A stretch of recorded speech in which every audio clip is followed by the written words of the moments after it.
안녕하세요, 여러분. 오늘은 조금 특별한 이야기로 여러분을 찾아왔습니다. 축구는 단순한 스포츠가 아니라 사람의 마음을 울리는 순간들로 가득한 세계라고 하죠.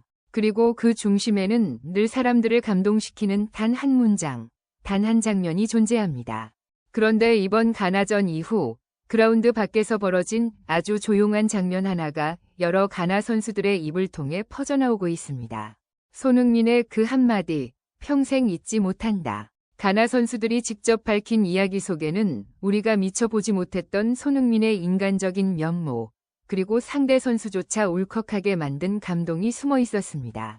경기 종료 직후 가나 선수들이 손흥민에게 먼저 달려와 악수하고 등을 두드린 이유가 바로 그 말 때문이었다는 것입니다. 오늘 영상에서는 이 감동적인 장면을 시작으로 가나전에서 드러난 한국 대표팀의 진짜 현실과 앞으로 마주할 문제들까지 깊이 분석해보려 합니다. 그리고 마지막에는 제 개인적인 의견도 함께 전하겠습니다. 그럼 시작하겠습니다. 가나전에서 1-0으로 승리했다는 사실만 놓고 보면 분명 긍정적인 결과다. 특히 지난 카타르 월드컵에서 2-3으로 패해 많은 아쉬움과 상처를 남겼던 그 기억을 되갚았다는 점은 상징적으로나 감정적으로나 의미 있는 일이었다. 경기 직후 벤치와 관중석에서 환호가 터져나왔고 선수들도 서로 끌어안으며 올해 마지막 경기에서 유종의 미를 거두었다는 분위기를 만들었다.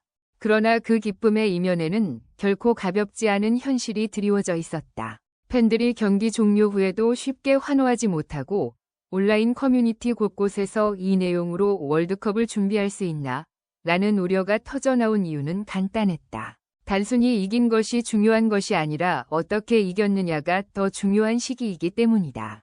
무엇보다 이날 상대였던 가나는 피파 랭킹 73위, 한국보다 무려 51계단이나 낮은 팀이었다. 더 큰 문제는 그 가나가 완전체조차 아니었다는 사실이다. 핵심 공격 자원인 모하메드 쿠두스와 세메뇨는 명단에서 빠져 있었고 그 외에도 유럽에서 뛰는 주요 선수 상당수가 제외된 사실상 1.5군 혹은 B플랜에 가까운 전력이었다. 객관적으로 보면 전력 차이가 꽤 나는 경기였고 홈에서 경기한 한국이 완승을 만들어내는 것이 정상에 가까운 기대였다.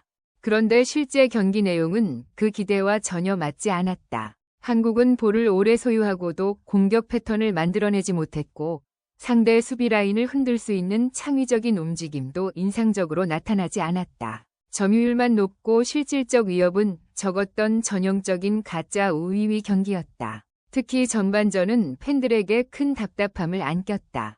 간단한 빌드업 과정에서도 볼 전개가 느렸고 미드필더 간 거리 유지가 어색해 중원에서 돌파구를 만들지 못했다.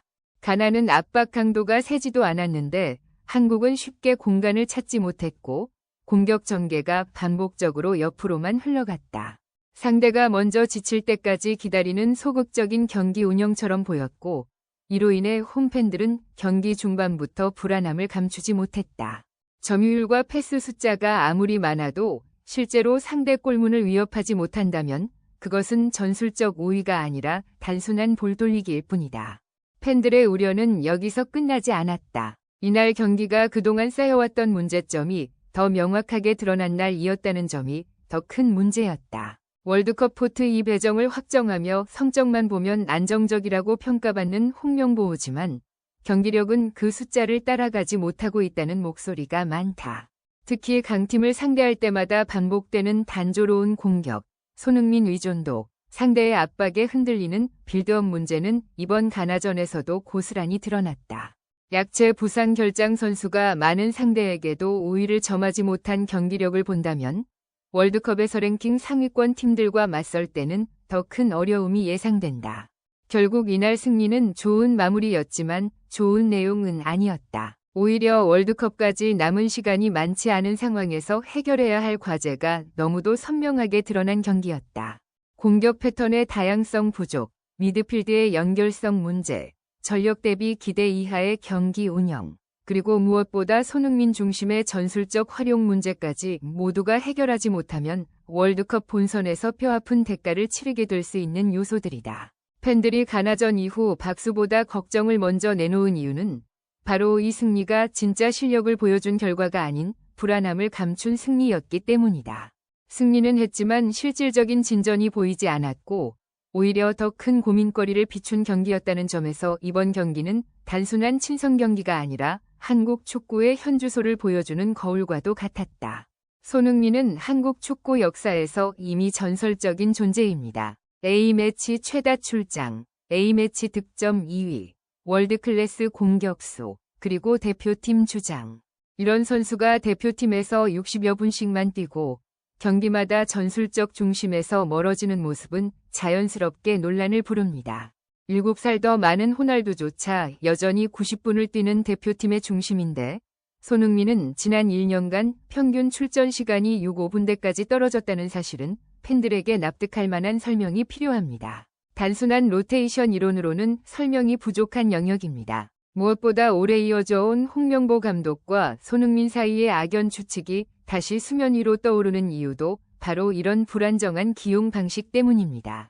이는 어디까지나 추측이고 명확히 확인된 적은 없지만 팀 내 핵심 선수와 감독 사이의 신뢰가 흔들린다는 말은 그 자체만으로도 조직 전체를 흔들어버릴 수 있는 위험성을 갖습니다.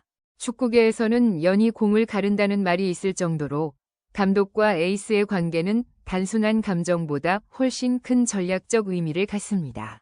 손흥민은 2012년 런던 올림픽에서 제외됐고 그 여파가 지금까지 이어지는 것 아니냐는 관측이 나오는 이유도 여기에 있습니다.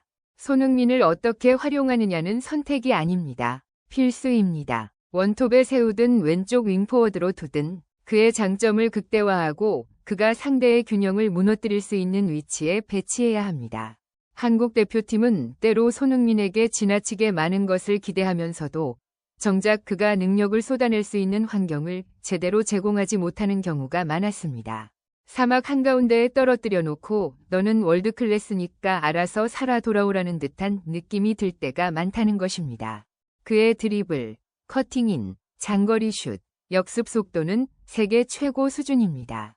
그러나 이런 능력조차 전술 디자인이 뒷받침되지 않으면 무력화됩니다. 대표팀이 월드컵 본선에서 경쟁력을 가지려면 손흥민이 공격의 시발점이자 종착점이 되는 구조를 마련해야 합니다. 그가 스스로 말했듯이 체력 문제는 없으며 경기 시간을 더 원했습니다. 그런데도 반복되는 교체는 결국 팀의 신뢰 구조에 대한 고민을 불러올 수밖에 없습니다. 감독이 선수의 바람을 외면하는 것처럼 보인다면 선수와 팀 모두가 흔들립니다. 이번 경기에서 감동적인 장면 중 하나는 손흥민과 가나의 오토 아도 감독의 재회였습니다. 두 사람은 함부르크 시절 인연을 맺었고 2022 카타르 월드컵에서도 서로를 상대하며 깊은 인상을 남겼습니다. 손흥민은 독일 초창기 시절 가장 힘들 때 나를 도와준 분이라며 아도 감독에 대한 깊은 감사를 표현했습니다.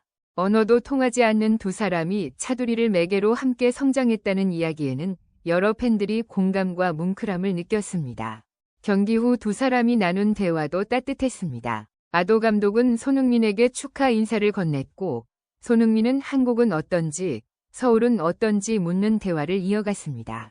서로의 현재를 축하하고 과거를 회상하고 인간적인 연결을 확인하는 순간이었습니다. 이 장면이 손흥민의 그 한마디라는 가나 선수들의 발언과 자연스럽게 이어졌다는 것이 많은 팬들의 해석입니다. 손흥민은 승패와 상관없이 상대를 존중하고 과거의 인연을 잊지 않으며 상대팀 선수들에게 진심을 담아 말을 건네는 선수입니다.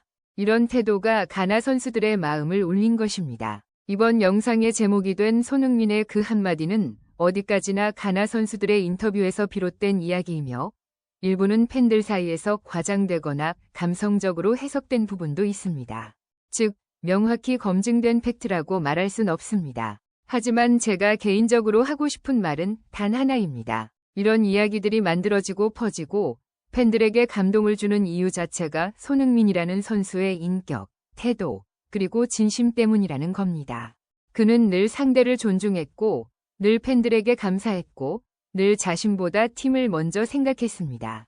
그래서 사람들은 그가 경기장에서 한 말, 그가 상대에게 건넨 한마디가 정말로 누군가의 마음을 울렸을 것이라고 믿는 것입니다. 그리고 저는 그 믿음이 틀렸다고 생각하지 않습니다. 여러분, 오늘 영상에서는 손흥민과 가나 선수들이 보여준 감동적인 순간을 시작으로 대표팀이 마주한 현실적인 고민들까지 함께 이야기해 봤습니다.